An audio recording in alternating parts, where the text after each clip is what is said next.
arrangements will also have to go through clearances to be issued by Lebanese authorities. So meron talagang requirement paano bago ma-execute yung directive ng ating Pangulo.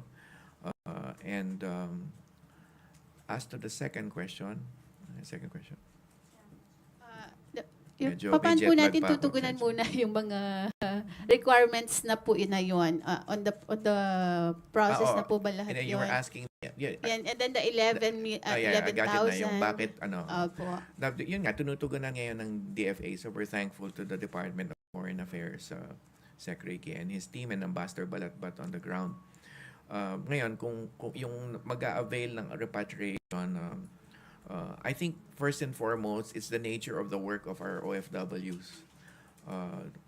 Most of our OFWs are domestic workers, running up to nearly 100%. I would say about 98% of OFWs in Lebanon are domestic workers, or therefore their places of work would be the employers' households.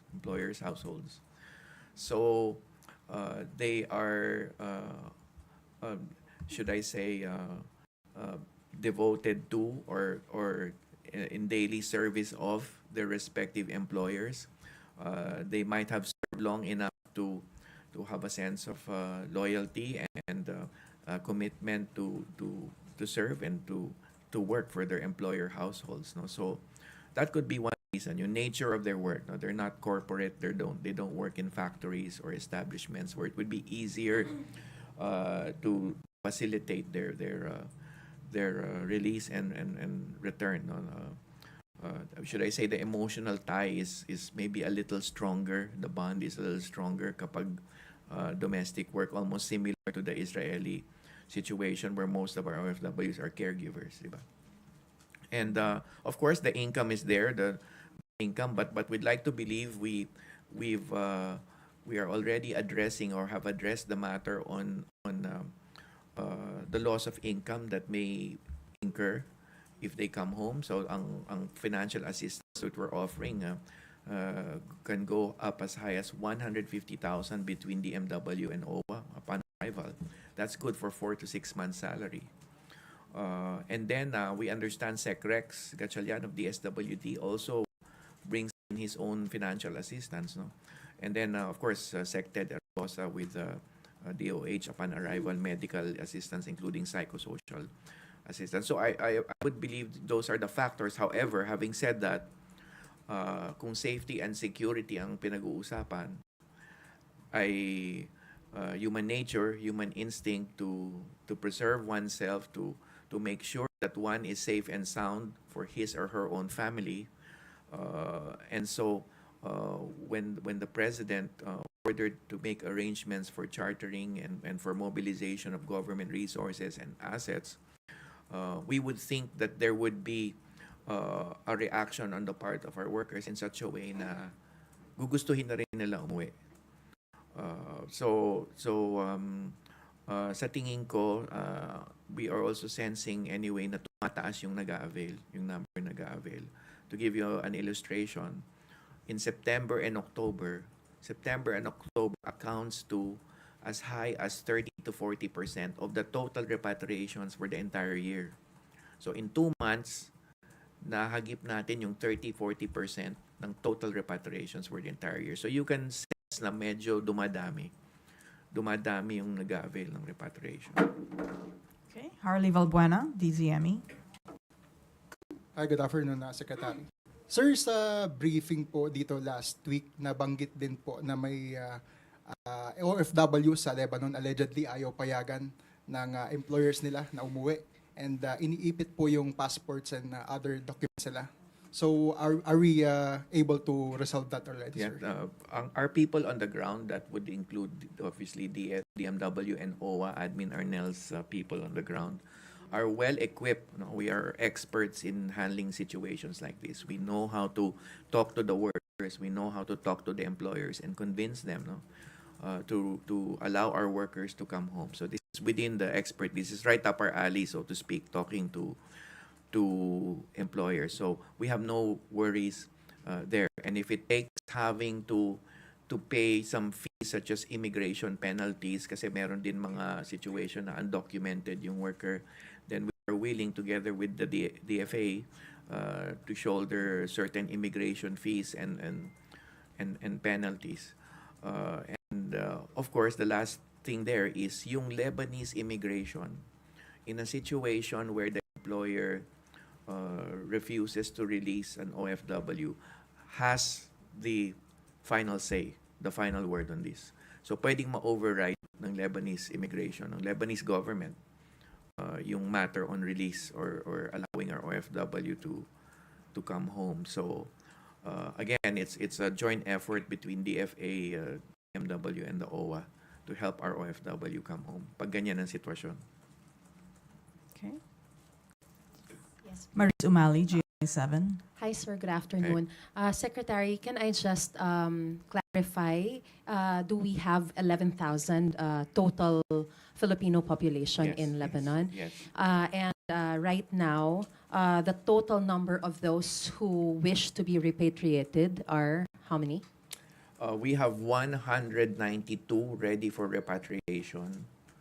And around 413 in the pipeline, so to speak, meaning to say, yet to be processed by Lebanese immigration. That would include yung 413, that would include the number of latest applicants na pinaprocess pa ng DMW na ifo-forward naman sa Lebanese General Security. So it's a two-step process as far as we're concerned. We will receive the request for repatriation ng worker. We will process at our level, DMW and OWWA. And then we endorse the same to Lebanese immigration. That's the second step in the process. So between those two processes, 413. So those challenges which you've mentioned a while ago are enough. This will give you enough time for the scheduled October 11. Is that October 11 to 28? May binanggit po kasi kayo na October 11. Yung 11 to 28, 28. yan yung nabook Yung mga na flights. 192 commercial flights, Yes. 2 airlines, yes. Pero hindi pa sure kung makakaalis na kagad? Oo, kasi the bookings go from October 11 to October 28. So to give you an example, may 11 nga na uuwi. 11 na uuwi this weekend on 3 different flights. Okay. Hindi sila ma-book ng sabay-sabay in buwan yung usual na ano ba tawag doon, yung block booking na hindi medyo hirap sa ganun ngayon. Yung kukunin mo yung buong section ng isang eroplano, no? Medyo hirap sa ganun. Kaya the term is kinakamada, no, natin yung mga flights, and the workers are assigned to different flights. Ano po ang pinaka-challenge right now para maayos lahat ng mga dokumento nila? The big challenge is, of course, the Lebanese authorities are trying their level best to our mind, and our embassy, our attaché is also trying their level best to follow through with the Lebanese authorities. So it's that should I say dynamic, no, that goes on every day, yung coordination and follow up with the Lebanese authorities.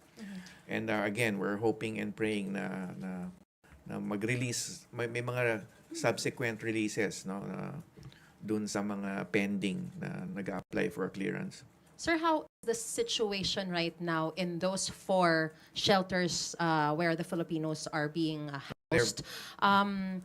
Nakikita po ba natin that anytime soon we will be raising the alert level to 4? Okay, dun sa shelters muna natin, two different things, di ba? So the first one is sa shelter. They're fine, they're safe and sound. We have a social worker, and Admin Arnel recently deployed one of his welfare officer doctors. So we also have a doctor there looking after our OFWs, and we have again augmented personnel. We have a nurse. We have a nurse, we have a social worker, and a doctor doing the rounds in the 4 different shelters. Actually, yung isa pang shelter is still being reserved, so hindi pa ginagamit. Yung 3 ang talagang ginagamit ngayon. So Sorry, Maurice and Secretary. We are being joined right now by Administrator Arnel Ignacio from the Overseas Workers Welfare Administration. He's joining us via Zoom from Taiwan to give us the latest information. Administrator Ignacio, do we have you? Can we patch him? Yes, good afternoon. Good afternoon, Sec Hans. Hi, I'm trying to share the pictures and videos of our OFWs in our shelters, and can give me a few seconds so then we can have the press can have a clear idea of how they are. We're serving food, and as the Secretary mentioned, they're being very well taken care of.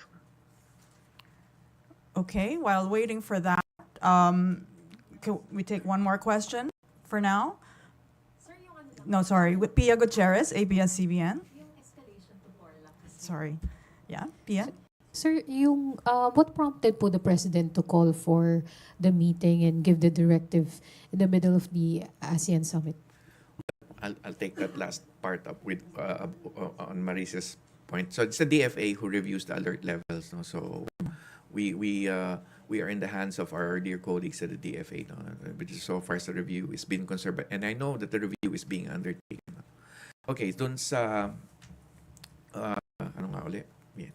Yung meeting, sir. So, Okay. what prompted him to... More than anything, it's the president concern, no, for our OFWs. The president has always been concerned for the welfare and security, safety of our OFWs, and so he did a proper time to convene all of us, and find ways to heighten or strengthen our approach. In terms of securing the safety and security of our OFW. So, therefore, he issued the stated directives. And it's not because meron tayong intelligence. For example, we are expecting a significant escalation ng situation sa Lebanon, sir. The political and security side, I will have to leave to our colleagues in the DND and the DFA. But rest assured, the main objective really is to bring our OFWs safely and with the proper government support and protection. Kasi even before this directive, sir, we have been repatriating our kababayans in Lebanon. But with this directive of the President, ano po yung aasahan natin na bago or pagbabago dun sa response po ng government short of a mandatory evacuation? Yeah, as I said, pinalakas ni Presidente yung responses natin in such a way na he ordered the mobilization of government resources and assets. The DND is involved, so we're thankful to Secretary Gilbert, and of course the President directed the Secretary of National Defense to help us out. So that's one main difference, and it's a huge difference because now we have the support of the armed forces, and of course yung continuing directive ng presidente na siguraduhin na meron din siya kasing concern dun sa mga OFWs who still want to go into get into the shelters. So we're still outside of the shelters and needing to get into the shelters. So that was taken up too, and so we will also heighten our services and our movement in such a way. Meron na kaming help desks anyway, so pwede kaming tawagan, may help desks na. So, pinaigting ng presidente at sabi niya, lalo natin tugunan yung pangangailangan ng OFWs on the ground. Last Okay. na lang, sir. We just have a video. We're ready to play. Would you like to see the video of the most recent situation in Lebanon? Go ahead. Yeah, I'm having trouble going through the sharing. Can I just show it in this manner? We're seeing it. Yes, the video, the photos. Administrator. Okay, now Ignacio. it's rather difficult. One moment. We're seeing photos of your command center in Lebanon. Yes, these are our OFWs, and so as you can see, they're very, very fine.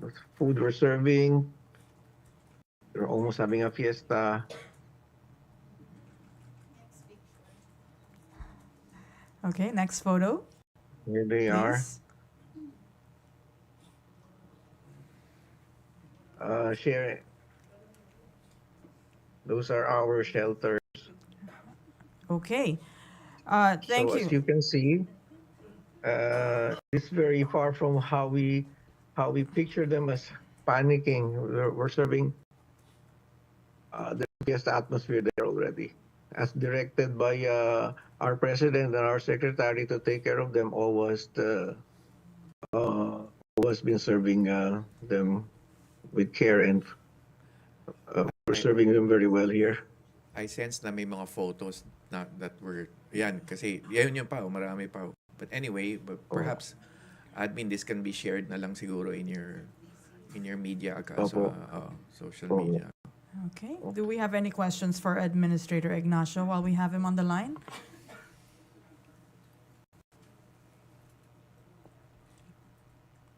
Okay, perhaps we can go on with the questions here. Go ahead, go ahead. Sorry, For admin. administrator. For administrator. Sir, this is Maris Omali. I would just like to ask Hi, regarding those Filipinos who are in tents right now. There are reports that Filipinos in Beirut are staying in some tents. How is their situation right now? Is this different from those who are in the shelters, which you've shown just a while back? Yes, if ever they if these reports are confirmed, we can always have them brought to our shelters. I believe we have 4, and all the shelters are equipped and supplied with food and all the means for them to get in touch with their relatives. Everything is in place. Yeah. So if we can identify where these reports are of OFWs staying in tents, we will go to them and bring them to our shelters. Yeah, we have our DMW OWWA personnel have been doing the rounds in Beirut, and the report yesterday was they did not find any Filipino.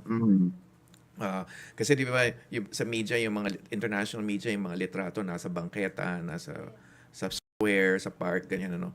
But yesterday we did not find any Filipinos lying on the ground or in tents. But the rounds will continue, no. The instructions for them to do the rounds will continue. Hanapin namin sila kung meron man. Ang initial report na nasagap namin is yung mga nagpunta sa square were there for the intense bombing that happened on that weekend where Nasrallah was fatally wounded. So but other than that, they have either gone back to their homes or have gone elsewhere. But nevertheless, our hotlines are there. As I said, merong mga walk-ins, may mga nag-i-email, may nagtumatawag. So we are always ready. We stand ready to be available for anyone seeking our help. Sec, Yes. would you Yes. like us to share some of the pictures of our centers? I can share pictures. It's the videos that I'm having difficulty with Sige. Go ahead. Why with not? our OFWs. Why not, admin? Okay. Here are there. Oh. That's the same. Share ba? That's the same It's one, the same admin. one we've seen. Admin. Okay. You Yes. showed us the One ones where they're holding the bags and being Okay. processed Yun by na share na pala. Senator Okay. Adel, yun yung nakikita ko eh. The doctor Oo. that I had Sandali, mentioned. Bakit ayaw na? Sorry.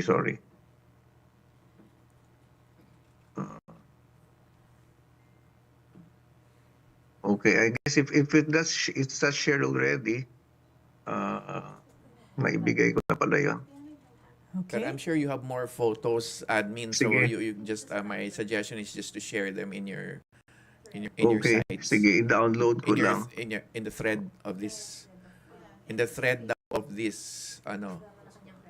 Malacanang Okay. press corps. Okay. Sige. But we have a question. Maybe you could take some also if it pertains to you. Let's go on to Alexis Romero, Philippine Star.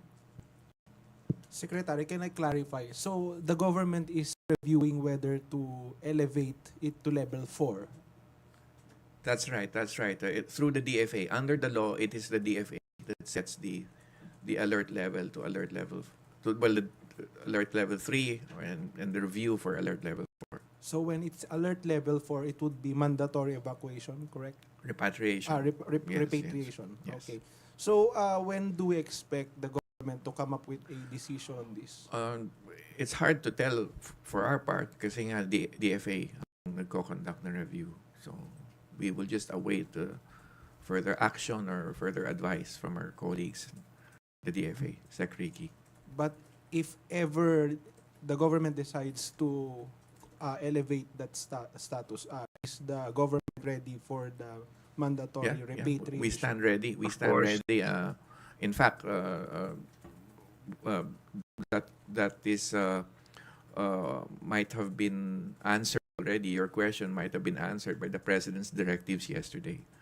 So the President has heightened our engagement in terms of safely repatriating our OFWs out of Lebanon. So that would accommodate any situation, more particularly kung tinaas sa alert level 4. Okay, kasi yung directive kasi ni Presidente is based on the context na level 3, but covered Yes. din pala kahit Yes, mag-alert of level course, 4. of course. Okay. Oo, kasi ano na mobilization of government resources na Yes. Oo. Okay. Oo. And Sec, if I may add, Yeah. oo, we'd like to emphasize since day one following the directive of the President, kahit hindi pa niya sinasabi or hindi pa tayo concerned dito sa mandatory repatriation, naka-ready na ang ating mga tao, naka-ready na rin ang lahat ng panggastos and all. Doon sa lahat ng areas where we can repatriate. Yan po ang yan lang po ang ginawa namin under the leadership of the Secretary. So hindi tayo kakapusin ng kilos. Thank We have you. a question from Camille Samonte, TV5.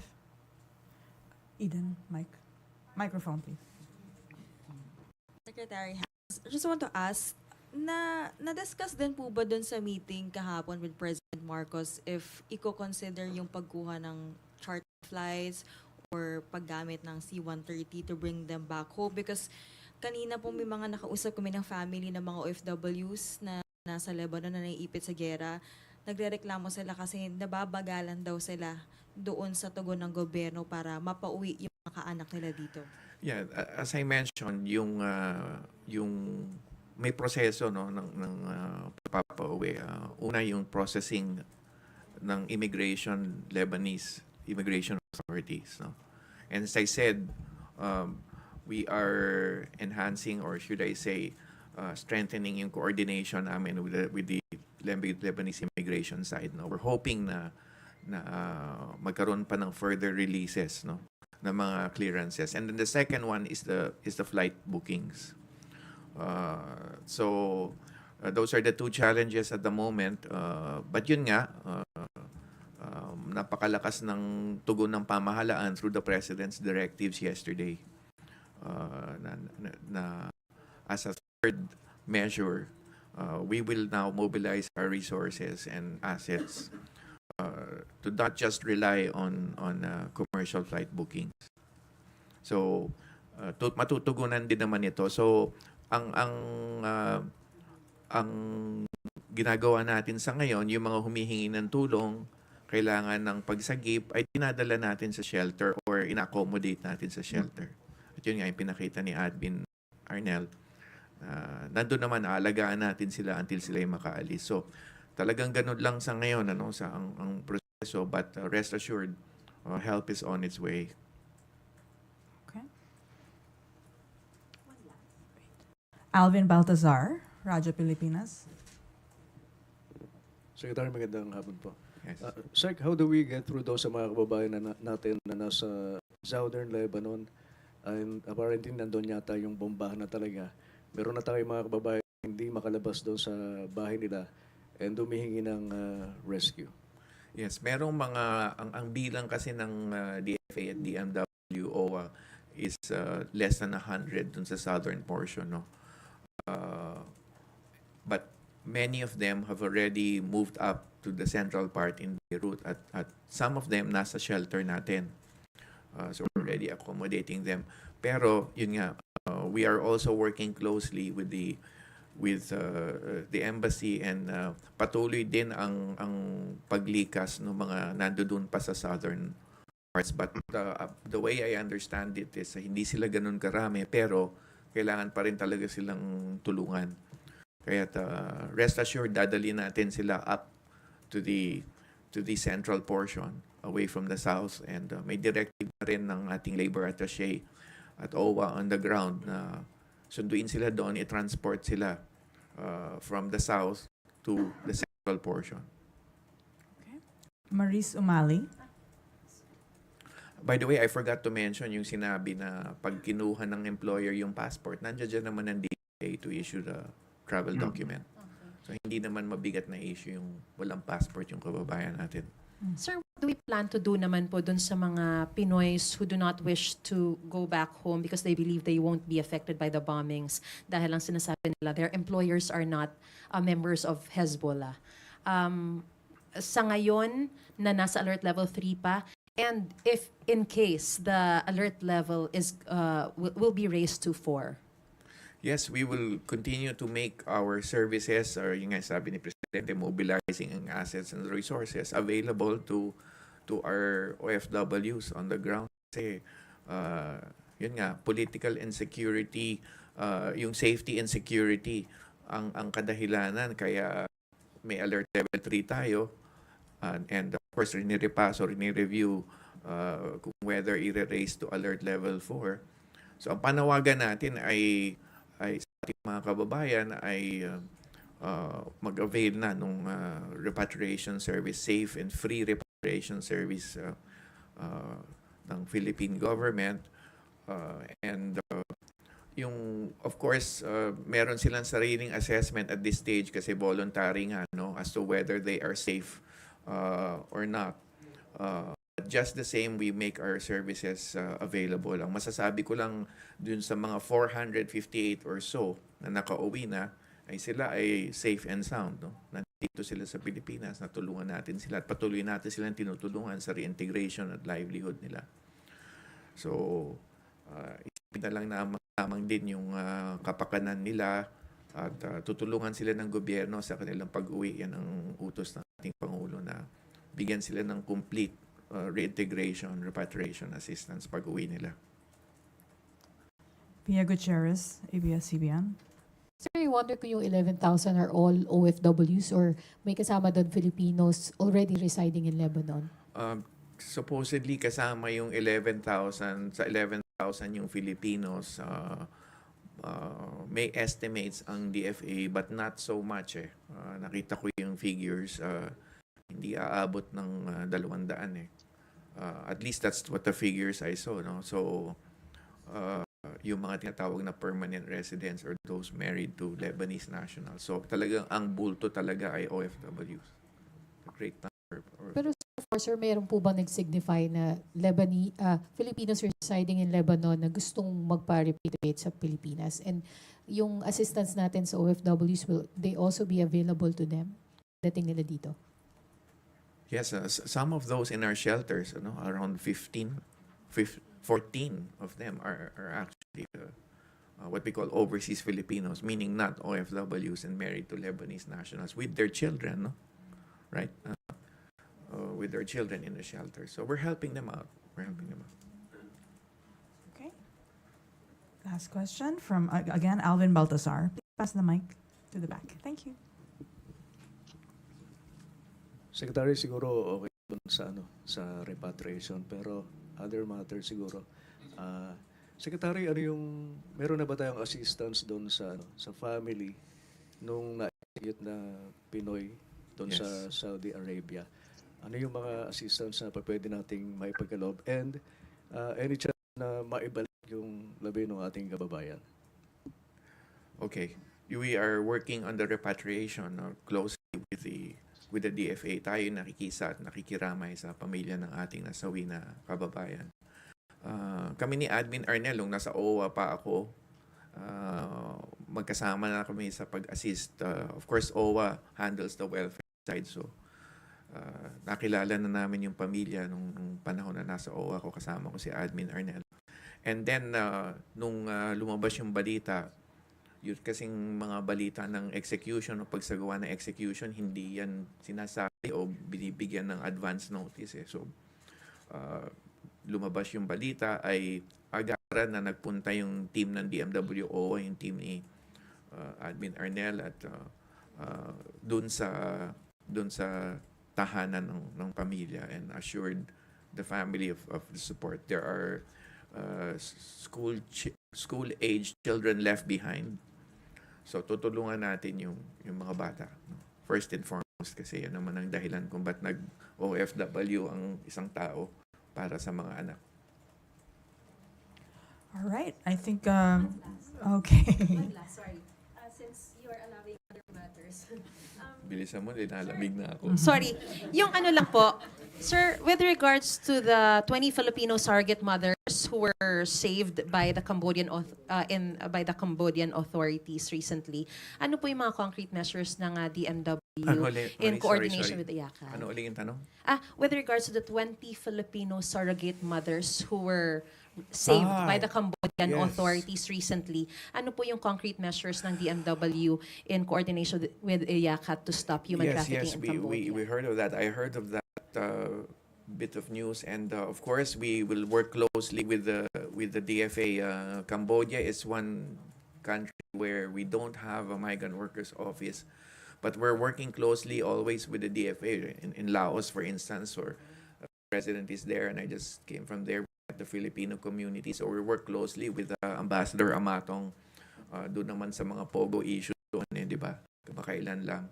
And we work closely with the DFA, and that includes the unfortunate incident about surrogate mothers. Rest assured, we will do our level best, to find our possible interventions in coordination with our Department of Foreign Affairs. Okay. We still have Admin Ignacio on the line. Yeah? Okay. Yes. Oh, all right. We're about to wrap up this press briefings. Admin Ignacio, do you have any statements you would like to share with us before we let you go? Yeah, thank you very much. As we've mentioned and emphasized, since day one, we have been working closely, of course, with the DMW and the DFA. We've already assigned, sent people and provided with all the necessary funds for us to be able to implement all the assistance necessary. Like to rest assured sa lahat, tayo po ay nakahanda at hindi naman ito bago sa atin. And as the Secretary mentioned, kahit nung siya po ay nasa OWWA, kami pong dalawa ay magka-partner pagka ganitong mga krisis.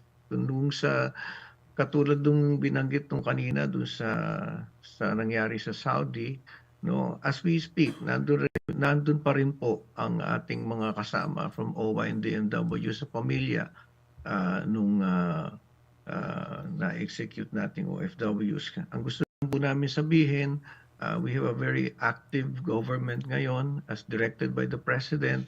Since day one, tayo po ay nakahanda na. Maraming pong salamat. Thank you very much, Administrator Ignacio.